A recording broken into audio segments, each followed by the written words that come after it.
Graças paz, irmãos. Amém. Obrigado. Boa noite a todos. Mais uma vez estamos reunidos para estudarmos a palavra de Deus.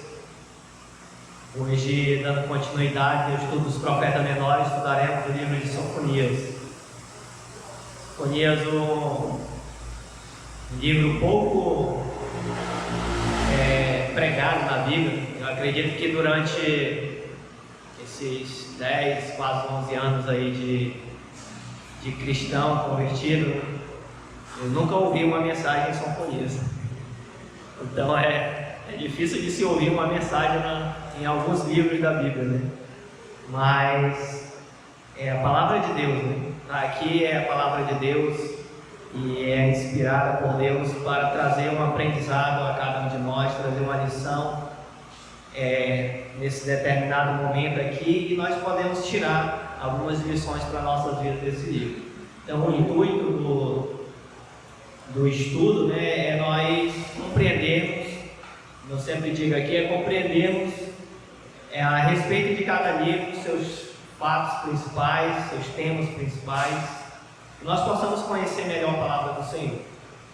Eu, conversando durante a semana, convidei uma senhora para vir à igreja, e eu disse para ela que nós estudaríamos nesse sábado o livro de Sofonias, e ela falou: isso existe na Bíblia? Ela nunca tinha ouvido falar desse livro da Bíblia, então, para a gente ver que é pouco mencionado. Normalmente o pessoal conhece os Salmos, né? Provérbios, mas alguns profetas são um pouco mencionados. Livro de Sofonias. Eu vou ler. Lembrando que nós estamos usando como uma orientação aqui o livro através da Bíblia, né? Livro por livro, de Meyer Palmer. E ele tem os esboços de todos os livros da Bíblia. Eu vou ler o tema e o resumo do autor. Em seguida nós vamos ver os pontos para nós lermos o livro. Ele tem apenas 3 capítulos. Diz assim o tema: a repetição frequente da frase "o dia do Senhor" segue-se imediatamente de que Sofonias tinha uma mensagem de julgamento, mas como acontecia com quase todos os demais profetas, há também uma mensagem de restauração. Então o tema aqui ele resume dessa forma, né? Essa frase frequente, o dia do Senhor, como sendo o julgamento de Deus, e como na maioria dos livros sempre o Senhor, depois de uma mensagem de julgamento, ele vem com uma mensagem de restauração, né? de alento ao seu povo. O autor diz assim, eu vou ler para os irmãos, em seguida a gente vê aqui o conteúdo. Diz aqui: já disse que a profecia de Sofonias é peculiarmente estéril, sem vida, sem flor, sem fruto, sem nenhuma das belezas naturais, nada senão um mundo queimado por um forte vento abrasador. Se é assim, qual é o motivo? Vejam as condições descritas. Os homens vivem no luxo, negam a intervenção divina. A cidade que não obedece à sua voz, não aceitou a correção, não confiou no Senhor e não se aproximou de Deus. Os homens e a cidade, materializados, egoístas, luxuosos, e os regentes, príncipes, juízes, profetas e sacerdotes, todos corrompidos. A situação toda pode ser expressa numa palavra: caos. Qual é então a história do dia do Senhor? Uma história de caos desfeito, desordem generalizada, más condições, destruição, até que a cidade pareça ante os olhos do profeta assombrado, como uma paisagem sombria sem vegetação e varrida por um vento abrasador. Um comentarista moderno disse que é evidente que o último capítulo, que é o capítulo 3, não foi escrito por Sofonias, porque o contraste entre o quadro do juízo terrível, devastador e irrevogável e o da restauração é muito grande. Ninguém pode imaginar, declara ele, que o mesmo homem tivesse escrito ambos. Tudo isso é o resultado da cegueira do expositor. O último quadro é o de Deus entronizado, o quadro de uma nova ordem, cânticos em vez de tristeza, serviço em vez de egoísmo e solidariedade em vez de dispersão. Essa é a intenção do juízo. O próprio contraste mostra a unidade da sua autoria do livro. Campbell Morgan. São as palavras desse escritor, Campbell Morgan, que descreveu aqui o que ele compreendeu, resumindo, o que estava se passando ali durante esse período, o contexto da história onde Sofonias pregou. Contrário ao uso comum, Sofonias traça a sua descendência até o trisavô Ezequias. Alguns acreditam que esse fato indica que ele descendia do rei Ezequias, ou que era da descendência nobre. Ele profetizou durante o reinado de Josias, rei de Judá, entre a cessação das profecias de Isaías, Micaías e Naum, e os dias de Sofonias e Jeremias. Houve um período de 55 anos, durante o qual reinou o império de Manassés. Durante esse tempo, o espírito profético esteve adormecido, reviveu no reinado de Josias, segundo a Crônica 34-35, quando o monarca começou a sua grande reforma, na qual Sofonias provavelmente desempenhou um papel importante. Aqui um pouco sobre o autor, Ele foi contemporâneo desses demais profetas, Isaías, Ezequias, Jeremias, e acredita-se que Josias, ele começou a reforma no templo, ouvindo as pregações de Sofonias e Jeremias. Então isso deu um despertar a ele a respeito do cuidado da casa do Senhor. Então o livro ele nos dá o seguinte tópico, Ele dá 3 tópicos aqui, o conteúdo. Primeiro, um aviso do juízo de Deus, que se encontra no capítulo 1, um chamado ao arrependimento no capítulo 2 até o versículo 7 do capítulo 3, e do capítulo 8, do versículo 8 do capítulo 3 até o 20, uma promessa de restauração. Então ele divide nesses 3 tópicos aqui, começando com o capítulo 1. Peço que os irmãos me acompanhem aí. É um aviso do juízo. Versículo 1 ao 3 vai dizer: um juízo impetuoso e destrutivo é anunciado. Vamos ver do versículo 1 ao 3. Palavra do Senhor que veio a Sofonias, filho de Cúcio, filho de Gedalias, filho de Amarias, filho de Ezequias, nos dias de Josias, filho de Amon, rei de Judá. De fato, consumirei todas as coisas sobre a face da terra, diz o Senhor. Consumirei os homens e os animais, consumirei as aves do céu, os peixes do mar, as ofensas com os perversos, e exterminarei os homens de sobre a face da terra, diz o Senhor. Então, o juízo impetuoso e destrutivo é anunciado. Então, ele já começa com essa mensagem, não muito confortante ao povo. O profeta aqui, ele profetiza o juízo de Deus sobre a nação. E o juízo aqui não é fraco, Ele pode dizer aqui, a gente vê, são palavras fortes, No capítulo 3 ele diz: consumirei os homens, os animais, consumirei as aves do céu, os peixes do mar, as ofensas com os perversos, terminarei os homens sobre a face da terra, diz o Senhor. Então, juízo de Deus sobre aquele povo, né?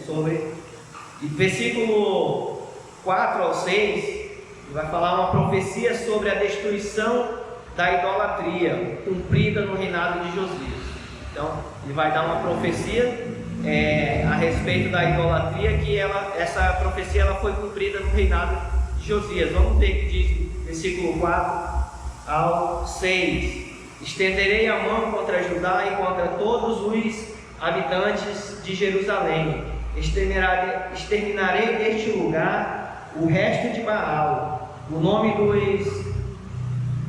dos ministrantes dos ídolos e seus sacerdotes, os que sob os eirados adoram o exército do céu, os que adoram ao Senhor e juram por ele e também por Milcom, os que deixam de seguir ao Senhor e os que não buscam o Senhor nem perguntam por ele. Então aqui ele está anunciando que ele iria destruir, né, esses ídolos, ele iria destruir toda essa idolatria que estava acontecendo entre o povo de Judá. E isso aconteceu no reinado de Josias, quando ele achou os pergaminhos ali perdidos no templo, né, sobre os mandamentos de Moisés, e ele fez a reforma no tempo dele, né? E o povo estava corrompido, o povo estava buscando outros deuses, idolatrando a outros deuses, e isso entristecendo o Deus que havia os tirado da escravidão. Quero comentar aqui que os irmãos podem ficar à vontade para comentar em qualquer parte aí que os irmãos queiram. Versículo 7 o castigo vindouro de Judá, exposto sob a figura de um sacrifício. As vítimas representam o povo e os convidados representando os invasores caldeus. E a palavra convidados aqui está com vivas, mas eu acho que é convidados, né? Versículo 7, ele diz: cala-te diante do Senhor Deus, porque o dia do Senhor está perto, pois o Senhor preparou o sacrifício e santificou os seus convidados. Então, traduzindo isso aqui, né, essa mensagem, o sacrifício seria Judá e os convidados seriam os caldeus, né, ou os babilônios, que futuramente viriam a destruir, a saquear Jerusalém. O juízo cairá sobre todas as classes, sobre os regentes, os seus filhos, os servos que saqueiam o povo, os negociantes, os que vivem no luxo, indiferença e sexismo, né? Então vai do versículo 8 ao versículo 13. Vamos ler aí. Pede para alguém ler, não ficar só eu lendo aqui. Pode ler, mas está aqui mais perto, do versículo 8 ao versículo 13 do capítulo 1. Acontecerá que no dia do sacrifício do Senhor, hei de castigar os príncipes e os filhos do rei e todos os que se vestem de vestidura estranha. Castigarei também naquele dia todos aqueles que saltam sobre um umbral que enche de violência e engano a casa de seus senhores. Naquele dia, diz o Senhor, far-se-á ouvir uma voz de clamor desde a porta do peixe e um uivo desde a segunda parte, e grande quebranto desde os outeiros. Uivai, vós, moradores de Macas, porque todo o povo de Canaã está arruinado, todos os carregados de dinheiro são destruídos. E há de ser que, naquele tempo, esquadrinharei Jerusalém com lanternas e castigarei os homens que estão assentados sobre as suas fezes, que dizem no seu coração: o Senhor não faz bem nem mal. Por isso será saqueada a fazenda e assolada das suas casas, e edificarão casas, mas não habitarão nelas, e plantarão vinhos, mas não lhes beberão vinho. Amém. Então nós vemos aí que o Senhor, Ele anuncia o juízo sobre todas as classes, né? Então, nós vemos que não há diferença, e Deus, Ele não é um Deus injusto, porque Ele aponta primeiro o pecado. Ele está dizendo aí qual é o pecado do povo, o que eles estavam cometendo, a idolatria, o se afastar de Deus, a injustiça social, e Ele aponta todos esses pecados aí, inclusive o sexismo, né, que Ele diz aqui no versículo 12, no finalzinho Ele diz: o Senhor não faz. Vou ler o versículo 12 todinho. Diz: naquele tempo esquadrinharei a Jerusalém com lanternas e castigarei os homens que estão apegados à borra do vinho e dizem no seu coração: o Senhor não faz bem e nem faz mal, né? Ou seja, aqueles que não acreditam em Deus, né? Ele diz: tanto faz, eu vou fazer da minha vida o que eu bem entender, porque o Senhor, Ele não faz bem nem faz mal, né? Ou seja, Ele nos deixou à vontade aí para viver do jeito que nós quisermos, e nada do que nós fizermos vai ter uma consequência. É dessa forma que acredita os ateus, né? Eles que não acreditam em Deus, eles querem viver a vida, para eles a vida é somente aquilo que tem aqui, né? E depois disso nós não temos responsabilidade nenhuma, né? Então era essa a característica do povo naquele tempo. Um povo cético, né? Que muitos estavam vivendo a sua vida desolado, que não estavam já desacreditados de Deus.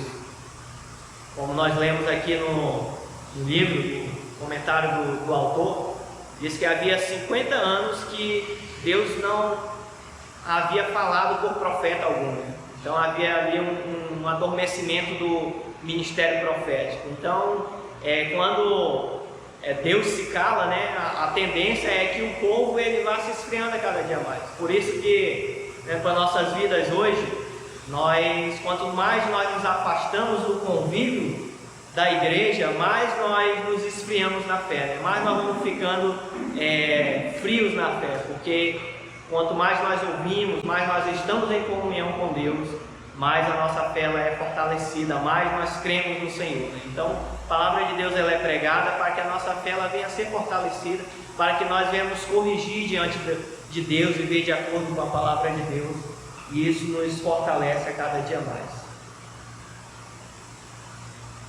E do capítulo 1, versículo 14 ao 18, ele vai falar uma destruição do dia, uma descrição do dia de Deus, o dia da sua vingança sobre os culpados. Então ele vai descrever aqui como será esse dia do Senhor, né? O dia de Deus. Eu vou ler aqui rapidamente. Ele diz: está perto o grande dia do Senhor, está perto e muito se apressa. Atenção, o dia do Senhor é amargo e nele clama até o homem poderoso. Aquele dia é dia de indignação, dia de angústia e dia de alvoroço e desolação, dia de escuridade e negrume, dia de nuvens e densas trevas, dia de trombeta e de rebate contra as cidades fortes e contra as torres altas. Trarei angústia sobre os homens, e eles andarão como cegos, porque pecaram contra o Senhor, e o sangue deles se derramará como pó, e a sua carne será atirada como esterco. Então ele descreve aqui como será esse dia, né? E é claro que muitas das profecias que foram anunciadas aqui, como nós vimos, sobre a reforma a reforma do templo, né, a volta, a busca a Deus, se cumpriram naqueles tempos, né? Mas muitas das profecias anunciadas naqueles tempos ainda está por vir, né? Como o dia do Senhor. Ele descreve o dia do Senhor aqui como um dia terrível, né? Um dia que não vai ser de alegria, um dia de angústia, de dor, de sofrimento.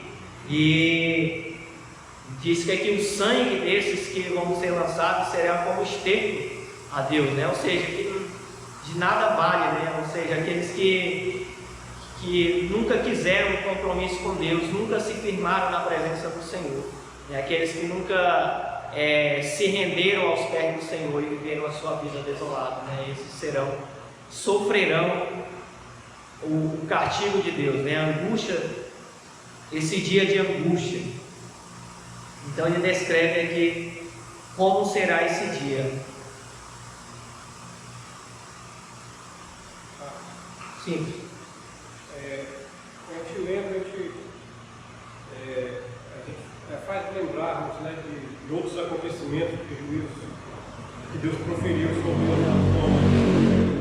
No começo a gente lembra, eu acho que os irmãos lembram do dilúvio, quando Deus anunciou o extermínio dos homens, né, e dos animais, né, que ele destruiu todo ser vivente.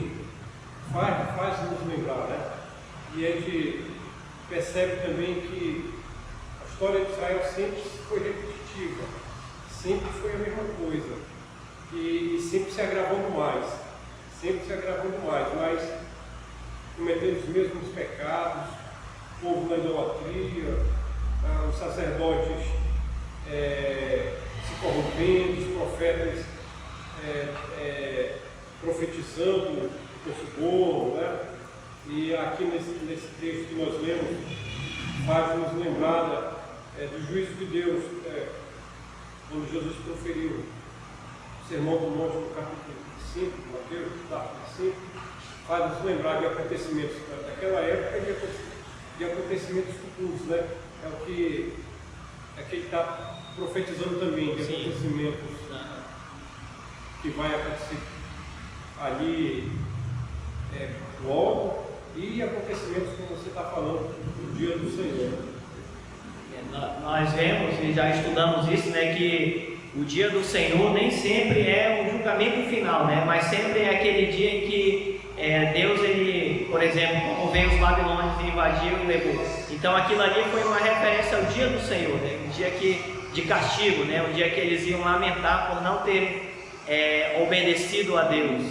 Desculpa aí. Pode falar. Tem também que se refere ao domingo, né? Depende do contexto que a gente lê. Exatamente. Quando fala do dia do Senhor, está falando aqui, se você olhar o contexto, tem que ver que também fala do domingo, e tem momentos que fala do dia do juízo, né? Sim. Então, por isso que a gente tem que estar atento a isso, né? Estar atento ao contexto anterior e posterior, que é para a gente entender do que está falando determinados assuntos da Bíblia, né? Então aqui ele descreve dessa forma, né? Descreve o dia do julgamento do Senhor. Ele aponta o pecado do povo, ele mostra em que eles estavam errando, né? Como o pastor falou aí, a corrupção dos profetas, né? Dos sacerdotes, dos príncipes, dos magistrados, né, que eles desprezavam os menos afortunados, né? Então tudo isso veio julgamento sobre a vida deles, né? E no capítulo 2 ele vai tratar aqui sobre um chamado ao arrependimento. E Deus, ele é tão misericordioso, né, apesar dele ser justo, mas também ele é misericórdia, né? E sempre ele nos dá uma mensagem de uma oportunidade de arrependimento. Sempre ele anunciava o pecado do povo, ele anunciava o castigo que iria vir, mas ele deixava sempre uma mensagem de esperança, né, a qual eles venham a se apegar e se arrepender. Isso também se aplica em nossas vidas, né? Deus está sempre nos dando uma nova oportunidade de nos arrepender e viver uma nova vida fiel a Deus, né, digna do Senhor. E aqui ele vai discorrer no capítulo 2 até o versículo 7. Do versículo 1 e 2 do capítulo 2, ele diz um aviso aos ímpios, a fim de que se arrependam para poder escapar ao castigo. Então ele dá um aviso aos ímpios. Versículo 1 e 2, quem puder ler aí em voz bem alta, por favor.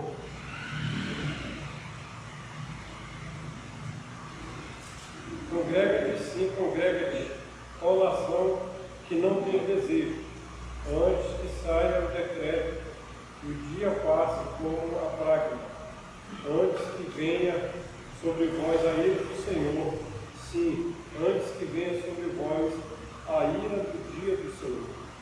Então aí ele dá um intimato, né? Um chamado. Ele diz: concentra-te e examina-te, né? Então, olha para ti, né? Vê como é que está a tua vida, né? Vê como nós falamos na ceia do Senhor, né? Examina-te a ti mesmo, né? Então, ele dá essa chamada para que a pessoa ela venha cair em si, né? Do seu pecado. O que ela está fazendo na sua vida? A nação que não tem pudor, antes que saia o decreto do dia do Senhor. Então, o Senhor, ele sempre nos dá essa oportunidade de nos arrepender. Uma exortação aos justos a que preservem a brandura e a justiça para serem guardados nesse dia. Então, o Senhor dá a mensagem aqui aos ímpios, né? Que eles venham se examinar, venham olhar os seus erros e se converter. E Ele também dá uma palavra aos justos, aqueles que já estão no caminho do Senhor, para que o Senhor venha os guardar nesse dia. No versículo 3, ele diz assim: buscai o Senhor, vós todos os mansos da terra, que cumpris o seu juízo, buscai a justiça, buscai a mansidão, porventura lograreis esconder-vos no dia da ira do Senhor. Então, diz que nós temos que buscar, né? Buscar a brandura, a mansidão, buscar viver uma vida de testemunhar, né, de Deus, de testemunhar aquilo que Deus tem feito em nossas vidas e mostrarmos que nós vivemos uma vida digna do Senhor. O chamado ao arrependimento é reforçado pela certeza do juízo sobre a nação vizinha. Então, no versículo 4 até o 15, ele vai falar aqui do juízo sobre as nações vizinhas, não somente sobre o povo, mas sobre as nações que assolavam Israel, e que também viria o juízo sobre ela. Então, o juízo não somente sobre o povo, mas também sobre as outras nações. E do versículo 1 ao 3 do capítulo, versículo 1 ao 7 do capítulo 3, ele vai falar sobre Jerusalém: não escapará, pois não deu atenção ao aviso enviado por meio da sorte das nações que Deus envia castigá-los. Deus havia de castigá-los. Vou ler aqui do 1 ao 7. Ele diz: ai da cidade, a opressora, da rebelde e manchada, não entende a ninguém, não aceita disciplina, não confia no Senhor, nem se aproxima do seu Deus. Os seus príncipes são leões rugidores no meio dela. Os seus juízes são lobos do cair da noite, que não deixam os ossos para serem moídos no dia seguinte. Os seus profetas são levianos, homens perfidos. Os seus sacerdotes profanam o santuário e violam a lei. O Senhor é justo no meio dela. O Senhor é justo, no meio dela Ele não comete iniquidade. Manhã após manhã traz Ele o seu juízo à luz. Não falha, mas o iníquo não conhece a vergonha. Exterminei as nações, as suas torres estão assoladas. Fiz desertas as suas praças, a ponto de não haver quem passe por elas. As suas cidades foram destruídas de maneira que não há ninguém que habite. Eu dizia: certamente me temerás e aceitarás a disciplina, e assim a sua morada não será destruída, segundo o que havia determinado. Mas eles se levantaram de madrugada e corromperam todos os seus atos. Então, Deus deu uma oportunidade de arrependimento a eles.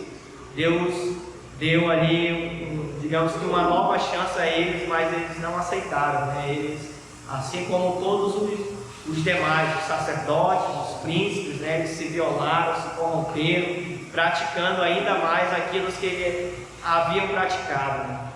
Trazendo isso para os nossos dias, né? Uma aplicação a nós também, todas as vezes a palavra ela é pregada, ela é anunciada, mas a pessoa está ali, é como se ela tivesse só o corpo, né? O espírito está longe, né? A palavra entra aqui e sai por aqui, e a palavra ela não produz um fruto digno de arrependimento nessa pessoa, né? A palavra ela não produz nada, a pessoa entra vazia e volta mais vazia ainda, porque ela não deixa a palavra de Deus falar com ela. Pode falar.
O povo já estava corrompido, né? Realmente a liderança ela exerce muita influência, né? Assim como a gente usava um termo, né, lá no ministério que a gente congregava, que era a forma que forma, né? O menino até bagunçava lá que a mulher era tudo fortinha assim, era a forma que forma, era tudo a mesma forma. Mas isso quer dizer que o perfil do líder vai ser o perfil dos seus liderados, né? Então, da forma que ele age, que ele se comporta, assim os demais vão se comportar também, porque ele vai achar isso comum, né? Então, isso é um chamado, né, pastor, para os que estão na frente, né? Para que venham, não somente ao pastor, né, mas todos nós somos líderes, né? Nós somos líderes dentro dos nossos lares, somos os exemplos para os nossos filhos, né? Somos os exemplos para os nossos vizinhos, então eles vão olhar em nós a diferença, né? Você vê que, por isso que a palavra de Deus hoje ela está muito banalizada por causa desses maus testemunhos, né? De muitas pessoas que dão mau testemunho na sociedade, dentro de casa, até mesmo na igreja. Então, isso faz toda uma diferença, a nossa conduta, né? Não somente na igreja, mas todo o nosso procedimento. Para finalizar aqui, o último ponto, né, uma promessa de restauração. O julgamento da nação nos últimos dias será seguido de sua conversão e da instituição da adoração universal de Deus. Versículo 8 e 9. Então, vou ler aqui rapidinho. Ele diz: esperai-me, pois, a mim, diz o Senhor, no dia em que eu me levantar para despojar, porque minha resolução é ajuntar as nações e congregar os reinos para sobre eles fazer cair a minha maldição e todo o furor da minha ira, pois toda esta terra será devorada pelo fogo do meu zelo. Então darei lagos puros aos povos, para que todos invoquem o nome do Senhor e o sirvam de comum acordo. Então o Senhor ele vai fazer uma limpeza, né? Uma varredura, diz ele aqui, né? Para purificar o povo, a nação. E assim Deus ele não se torna injusto ao fazer isso, né? Porque muitas pessoas elas acreditam somente, não, Deus é só amor, né? Deus é bom, não, Deus não é capaz de fazer uma coisa dessa.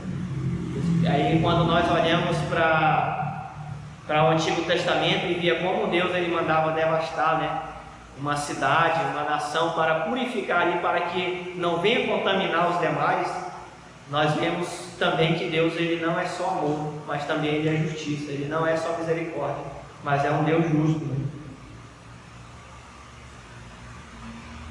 Deus purificará Israel daqueles que descansaram no orgulho presunçoso dos privilégios do seu pacto, purificando desses pecadores. Israel será uma nação humilde, santa e confiantemente em Deus. Está lá do versículo 12 ao 13.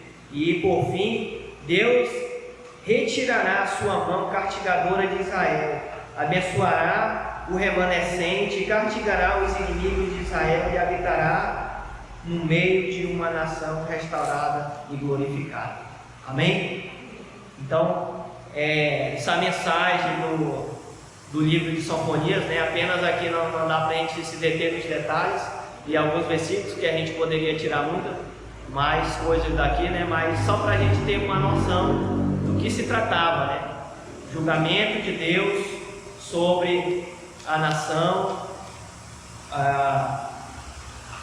o chamado de Deus ao arrependimento e a restauração, né? A promessa de restauração sobre a nação. Deus, ele nos dá essa promessa, né, de restauração, que um dia todas as coisas serão restauradas, né? Nós veremos em paz com Deus, né?